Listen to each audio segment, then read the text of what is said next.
I am Maria Garcia de Fleury. Throughout the year, the Church celebrates the lives of men and women who lived with heroic fidelity. But there are so many that some are commemorated throughout the year, while the rest are celebrated on a single great feast known as the Feast of All Saints. On that day, the Church gathers together all those who are in heaven and whom only God knows.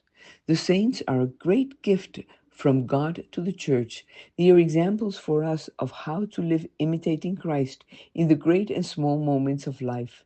Sometimes it may seem to us that our lives have no meaning, that going day after day for years to this office, that school, that job, or that factory is nothing more than a waste of time. But perhaps God has sent us there because without us, Christ could not be there. If our presence there means that Christ is there, that justifies everything. The lives of the saints remind us of our own vocation to holiness, imitating Christ in our daily lives. Venerating and remembering the saints shows that Christianity is made up of real, ordinary people. Through a hagiography, that is, through the narration of the lives of the saints, their lives become beautiful examples of how our lives too can be transformed through the mystery of Christ. From the first martyrs, whose bones and bodies were preserved with great care, honoring the relics of the saints has been part of Catholic veneration. Early Christians gathered to pray at the tombs of martyrs. In the Middle Ages, pilgrims traveled great distances to venerate famous relics, such as those of St. James in Compostela, Spain, or those of the True Cross in Jerusalem.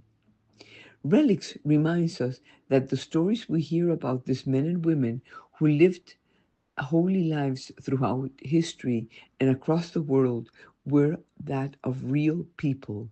Relics remind us that we share the same vocation to holiness, the same eternal destiny of union with God in heaven, and they teach that this vocation and destiny are within our reach if we seek to conform our lives to that of Christ.